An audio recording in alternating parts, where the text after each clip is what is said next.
If you weren't worried about Manchester United after this week that we've had with Ruben Amorim, with the results, with the players, the form, everything, the toxicity in the fan base, if you weren't worried about all of that, after this video, you are going to be worried because I'm just going to lay out the bigger issue that I actually see at Manchester United if Ineos don't act before it gets too late. Now, that doesn't mean sack Ruben Amorim now. He might get some results, but we cannot continue this way with the stop-start of the season. I'm going to try and round up everything that I've been going on about or alluding to in all of my rants and raves about the way that United have been playing over the last 2 days and everything that's happened with United over Everton, West Ham, all the crap. I'm going to sum up what I've been touching on in little bits, my biggest concern, because everyone's talking about Amorim, everyone's talking about Ineos, the Glazers, the players, everything like this. The bigger problem is the future of this football club. This is Forever United TV. It's Friday evening. We're about to head into another game weekend, 15, in fact, of the Premier League season. We've got Wolves on Monday night, and no Manchester United fan is confident. This season looks like it's spiralling into a load of nothing again, unless certain decisions are made and something changes. What that is, we don't know. Because if it doesn't, then these are the three big things that I think are actually going to be more concerning than what we're actually dealing with now. And that is bad now. So you can imagine what this is like. Here we go. The first one, the dead academy. Now, if you're new to the channel, you would know that I'm not just bringing this up out of nothing. I follow the academy. I watch the academy. It is the best thing about this football club. It really is. And right now, we've got people working there that know exactly what they're doing and how to produce and look after the best young talent that is coming through, not just in Manchester and England, but from all over the world. We've seen it. We've seen the Kones coming in. We've seen the James Overys from Australia. That's Australia. That's Africa. And we'll look at South America now in Orozco and Diego Leon. So we're doing the right things there. And I love the way that the academy is going right now at Manchester United. But it is dead to this first team until the first team is fixed. Ruben Amorim won't use them. Simon Stone of the BBC absolutely grilled Ruben Amorim on his it's not so much hate. I can't remember the word he used exactly, but he was alluding to the fact that Ruben does not use the academy and will not use the academy.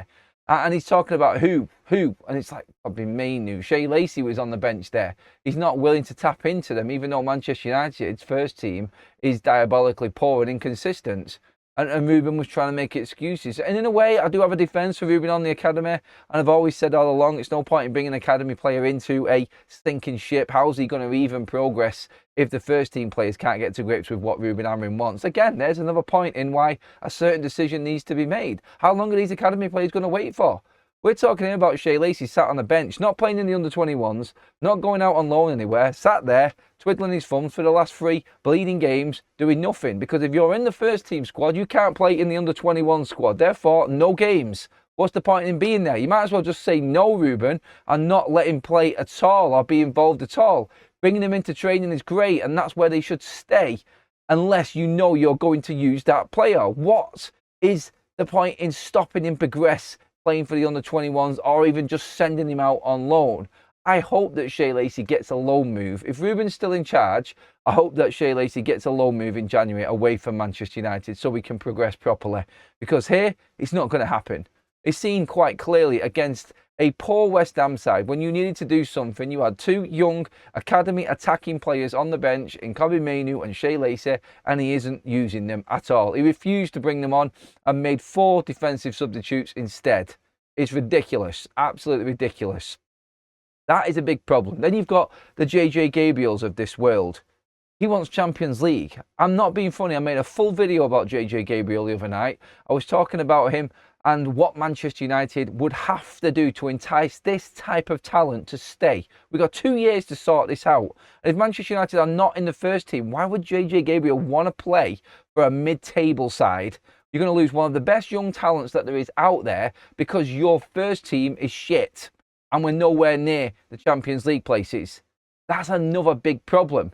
The academy players that should be getting the chance are not going to be getting the chance because the first team is not settled. And the wasted talent that could be coming through that academy, it is there for everybody to see because the first team just can't get their act together. But the bigger point here is like the Shea Laceys of this world that need that extra game, that need to be playing week in, week out now at his age, are just not going to get that game time because he's not going to play well. He's in that first team squad. And then JJ Gabriel's going to look and go, well, Barcelona in the Champions League, they're offering me the same deal here. Manchester United might even desperately, to try and keep JJ Gabriel, play him in the FA Cup squad. Fabrizio Romano has alluded to this, that United might push JJ Gabriel forward because they want to trust him and they want to show their trust in him that he is good enough for the first team. He's 15. These are the lengths we're having to go to try and keep players like this now. Because what else can we offer apart from the name of Manchester United, which we all love and we all know the history of? But young players coming through these days don't know that and know nothing of that and are just thinking about their career and their future. And here, it is so uncertain, it's impossible to say exactly where they're going to end up. Where's the safer bet right now? It's Barcelona. And we lose out again. That's the biggest problem of all, I feel, at Manchester United right now with the academy and the issues that we've got. We're seeing it. We're seeing these players that have been brought in that are on massive amounts of money, the fourth highest wage bill in the Premier League, mid-table, failing miserably, constantly, every single season. How are we ever going to get the right academy players through into this team? That's a big issue. On that as well, the signings that we have actually brought in, didn't want to forget, because this is number 2. Look at Matheus Cunha. Look at his form. Look at what happened to Benjamin Sesko after we got criticism from pundits, like struggling to adapt. And then Brian Mbeumo, the last 2 games, God, I love this man so much. But you can see his decline playing with this team and this mentality. It's like that disease has caught hold of them players and they are now performing the same level. It's like they've caught the bug. It's like that illness is there. And it's called Manchester United first team. And over the last 5 years, we have managed to turn this team's standards into a bog standard mid-table Premier League team standards and accepted that that's all right and praised that that's all right. Honestly, the work that's going on behind the scenes with Ineos are not accepting these standards, like the contracts that are not being thrown out anymore, the players that are going to be released this summer and some of the players that were sold in the summer. That's all good and well. That's baby steps compared to where Manchester United need to be. And the immediate future is really concerning for United because the immediate future needs to be right for there to be a future. And if we're not competing, there isn't a future because financially we can't do it.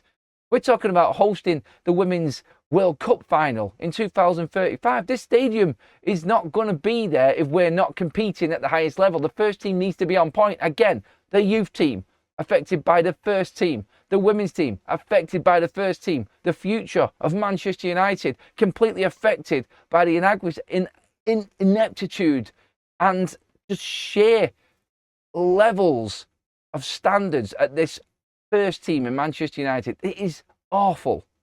I lost my words then because I was getting too wound up with what I was saying. On to the third and final point as to what my biggest concern is at Manchester United. Again, another one of them, yes. And again, it all involves the future. I'm always looking ahead to the future of the club. I understand the now, but the now is so important for this next point also, which is the calibre and quality of players we can bring into United. We've got money. We can spend. We're a bottomless pit of earning money, and revenues are the biggest that they've ever been. Still, 2 years out of Europe starts to ring alarm bells with agents and players. Manchester United always had that 1 year out, yes. Been there for the last 10 years when we've been in our worst period. But we've always come back and always managed to get back in Europe and give something to these players coming in. Fabrizio Romano, David Ornstein, all of these reporters coming out in the summer and all these journalists saying this player wants to go to United even without European football. I guarantee you, if United start continuing to not be in Europe, then people will look away from United and will start to fall away as well. We won't be able to attract the best players. We're already hearing that Adam Wharton wants Champions League football. We didn't get Gyökeres because he wanted Champions League football.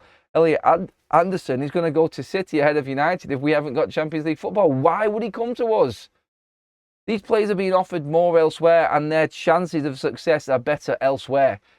If United don't act on this, and going right back to the start of this video and what I said, act on this Ineos, it's down to them now to try and sort this out. Whether that will be Ruben being sacked or someone like Jason Wilcox who's been employed by Ineos to go down and tell him, you're going to be sacked unless you change.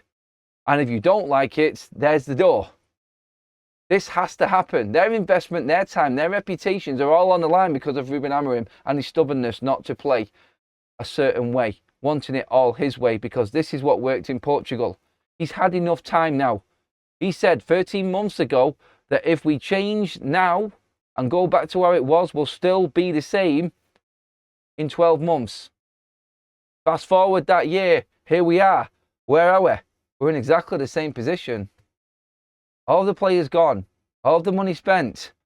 A year in practice with this formation and this system. No European football. Plenty of time on a training ground to play. You've got Ruben Amorim himself saying before, we're not ready for European football. That's Manchester United you're managing there, my friend. And now you've got Ruben Amorim after that coming out and saying, with more practice and more training, these players will get it, they will get it, they will get it. We're in December, we're not fucking getting it, Ruben. It's still the same old shit and underperforming football. Three big things that are a concern for me, that really are affected by the now. Get into the comments, let me know what you think. It's Friday night, everybody. I'm not going to ruin everyone's weekend by going into what is coming this weekend. We'll deal with that on Monday when it's Wolves. But get into this. This is the bigger concern. We should be talking about the future of this football club. And everything that's been said can be forgotten about if we don't get it right. Let me know. Get in the comments. Give me a like on the video if you're loving the content. And, of course, make sure that you do subscribe to Forever United TV as well for all of your Man United updates. See you in the next video, everybody.